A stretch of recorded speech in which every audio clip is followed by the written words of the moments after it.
though, as Hallie just mentioned, my one-on-one interview with Mayor Pete Buttigieg, and how he says he would take on President Trump in a head-to-head battle. Mayor Pete went from a South Bend secret to national candidate in literally a matter of months. His campaign just announced new hires for top positions in Iowa and New Hampshire. And his $7 million first quarter haul was not the biggest, but the mayor is clearly punching above his weight class in a contest that features names like Joe Biden, Bernie Sanders, and the aforementioned Kamala Harris. I talked with Mayor Pete Monday in South Carolina, and we started with the question that he probably gets most. It's the question that a lot of people want to know. Is 37 simply too young to run for president? Well, the best answer I have to the question of age is experience. I have more government experience than the President of the United States, and that might be a low bar, but I've got more executive government experience than the Vice President, and I have more military experience than anybody who has walked into that office on day one since George H.W. Bush. We've seen this from time to time in our politics. There's a man or a woman who manages to capture a lot of attention for a while, and then they fizzle, they fade, they peter out. What's different this time? Well, I think it's fair to say that I've outlived the flavor of the month period. It's been more like 2 months since I first arrived on the national scene. So you could be the flavor of 2 months, not just the flavor of a month. Well, gosh, with this many of us in it, some people will be lucky to be the flavor of a day. But, we are very mindful that vaulting into the top 3 or top 5 or however you count in May is nice, but it doesn't win you the election. We've got a lot of work to do now that is the unglamorous, on-the-ground blocking and tackling and organizing, especially in the early states, that really carries you through to the nomination, and that's going to be our focus. I think we've established that this is not a flash in the pan. We've got a lot of work to do to consolidate our support and to grow it further. One of the criticisms, though, continues to be a lack of specificity when it comes to policy proposals. I checked out your website again a short time ago. No policy papers there. Elizabeth Warren, she has, I believe, a dozen at last check. Some of your other fellow contenders have also put out some specific policy positions. Why haven't you? I've put out a number of specific policy proposals, from leading the field on opening up the subject of reforming the structure of the Supreme Court, to talking about elements of college affordability that haven't gotten a lot of attention. I've been one of the first people to say out loud, I think, in the context of this race, that we need carbon pricing or a carbon tax as part of the fight on climate change. And we'll continue to offer more ideas in the policy space that help make it very clear where I stand. But there's more at stake than just the elegance of the designs of our policies. I'm a policy guy. I've also watched my party sometimes fail to connect with voters because while we're explaining our policies, we sometimes forget to explain the values that motivate our policies, or we forget to explain what they mean on the ground. But let's go back to your college affordability plan. Are we talking about free college for all? I think that it's difficult to promise that we can pay the last penny of college even for the child of a billionaire when we haven't even gotten on top of some more basic affordability questions. So I think we need an expansion of Pell Grants. I think we need the ability to refinance student debt. I think we need to act on the way that when your debt is forgiven with income-based repayment, the way that that's taxed. I think we need to press states to step up and cover more college costs so it isn't falling on the students in the form of tuition, and take a number of other steps that are going to expand access to college. You are here in South Carolina because it's very hard to win the Democratic nomination without winning the state. As you know, it's hard to win this state without turning out black voters. That is a constituency with which you seem to have had some trouble so far, not polling well among black voters. I've seen a number of your rallies. They are fairly homogenous, racially speaking at least. How do you plan to speak to African American voters specifically? Well, part of it is by laying out an agenda on the issues that black voters are asking me about most often. Democracy and the way that a lot of voters of color have been excluded or found their voices diminished, or the issues that really are going to be tackled by that democracy. Home ownership, entrepreneurship, health, education, criminal justice reform. But a lot of it's also about a relationship. The black voters who know me best, the voters in South Bend, which is a racially diverse city, helped return me to office with an overwhelming majority in the primary and in the general election. Perhaps you've heard Joe Biden in the race now, sits atop just about every major poll out. And there's also some thinking that Mr. Biden speaks to the same kind of voter you were speaking to, working class voters who feel left behind in this country. Why would one of them vote for someone who's untested and unproven instead of a Joe Biden? Well, I think I've been tested and proven, whether it's in my role in government as a mayor of a city with a lot of challenges, or whether it's in my military service. I also just represent, I think, a very different messenger, a different package from any of my competitors. There's, I guess, 20 and counting. And I think one of the reasons we've been able to cut through is that we represent something different. I'm hoping to appeal to anyone who is focused on the future. That includes anybody from a blue-collar worker in the industrial Midwest to a transgender woman of color, which, by the way, could be the same person. Two of the front runners in your party, Joe Biden, Bernie Sanders, roughly twice your age. What does that say to you about where your party is right now? Well, I think our party is certainly ready to lift up leaders from a new generation. We've seen it in the Congress. Some of the most important figures in Congress just got there, and they're younger than I am. And I think it's one of the reasons why, from relative obscurity, my campaign and I have been able to explode onto the scene very quickly. I think this race will create a fair playing field where people who've been in the public sphere for longer than I've been alive, and people like me, get to compete on the basis of our ideas, on the basis of who we are, and what kind of messenger we'll represent. And I think that last part's actually really important, because even though we're going to identify some policy disagreements on the margins, the truth is most every Democrat broadly agrees on at least 80% of what we ought to be doing as a country. And so more and more as this race starts to winnow down from the 20 of us or whatever it is to a handful that people can get their arms around, I think the real distinguishing factor will be what kind of messenger can I picture speaking for me, winning this election and leading this country. We later went outside where I walked and talked with Mayor Pete about a range of topics, including his faith and his sexual orientation. But we started with the question of what happens if he does, in fact, win the nomination. How would he handle some of President Trump's tactics?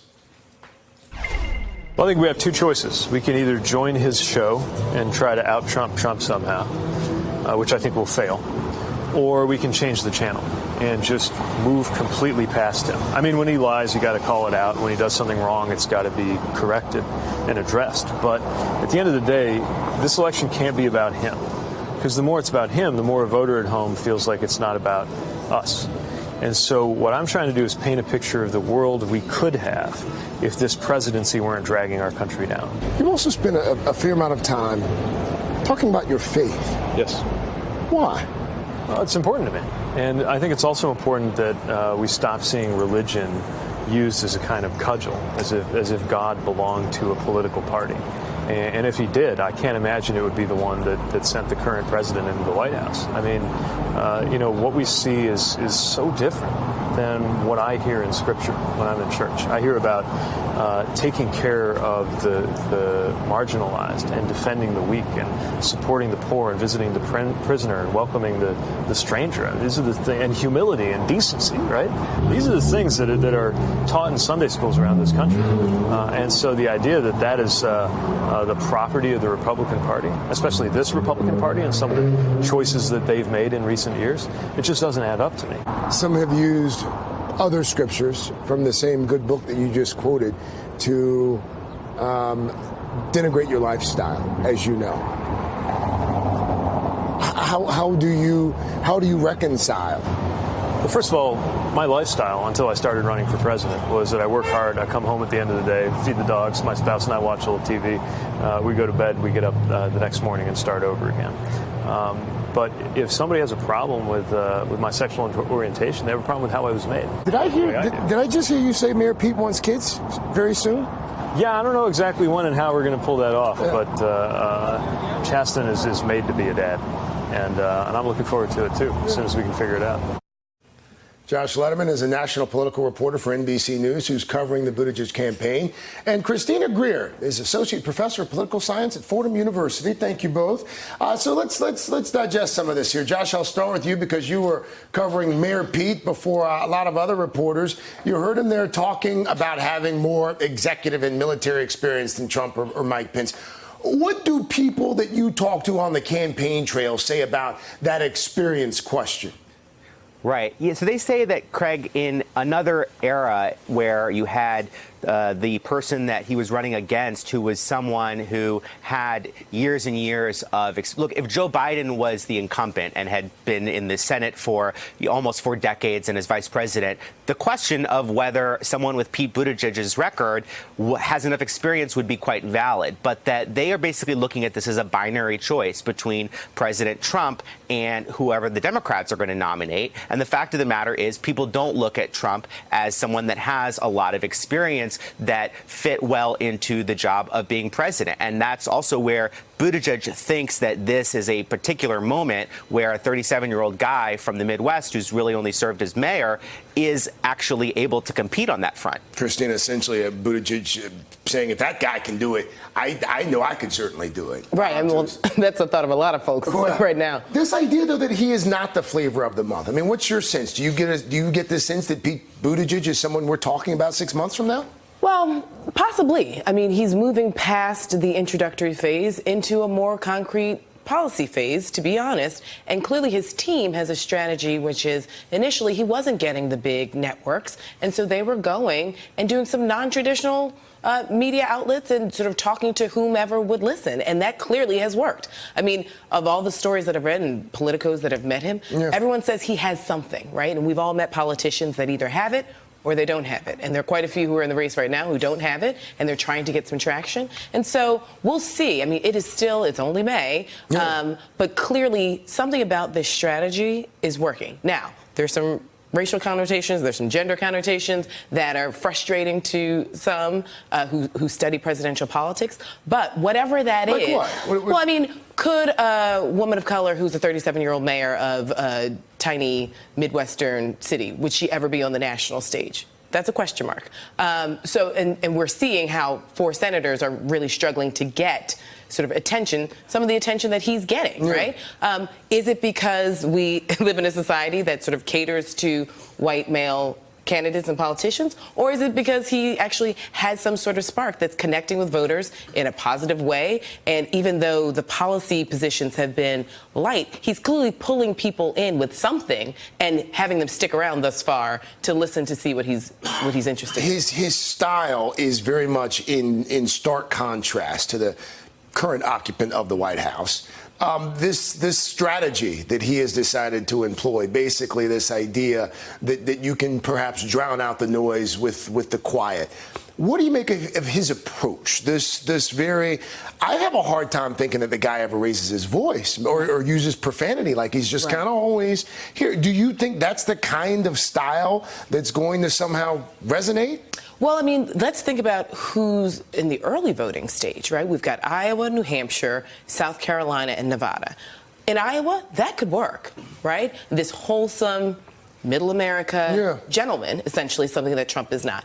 In New Hampshire, that could also work, depending on, and we have a caucus and a primary. So these are also 2 different styles of campaigning to people. South Carolina, I think, will be a little more difficult because it seems as though Senator Harris and Joe Biden sort of have the black vote on lock as of now. But we also know, if we think back to 2007 and 2008, Hillary Clinton essentially had South Carolina on lock until Barack Obama was able to convince black voters that he was viable. And so if Pete Buttigieg does well in Iowa and New Hampshire, then South Carolina is a different conversation. So this is why, for good or for bad, Iowa, New Hampshire, and South Carolina are so important for anyone who wants to move beyond that conversation. Because if you don't show up well in those first 3 states, then the media moves on well beyond you. Josh, one of the things I think is also going to be very interesting to see how well Pete Buttigieg is polling 3 or 4 weeks from now, after the Biden effect really starts to I would imagine, become a bit more pronounced. Because here's the thing, a lot of these disaffected voters outside of major metropolitan areas,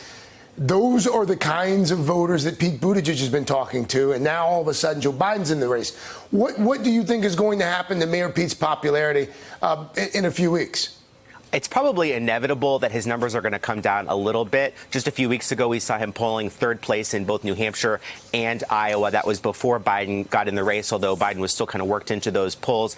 And I think the Buttigieg campaign has been anticipating that this big bump they got a few weeks ago is probably going to ebb a little bit. And I think that's why he's really focusing on fundraising right now. For the next few weeks and even the last couple of weeks, he's doing fundraiser after fundraiser. And they're basically trying to plan for the long haul, figuring that, OK, they've got him into the public sphere now. People kind of know who he is. He's part of the conversation. He's clearly going to be part of the presidential debates. And now they can do they can backfill some of that work to get a full campaign together, get the kind of money they're going to need to sustain that, even when a lot of the focus is on Joe Biden and some of the other candidates. Josh Letterman, thank you. Professor Greer, always good to have you. Thank you so much for your insight. Thank you. Thank you. Hey there, I'm Chris Hayes from MSNBC. Thanks for watching MSNBC on YouTube. If you want to keep up to date with the videos we're putting out, you can click subscribe just below me or click over on this list to see lots of other great videos.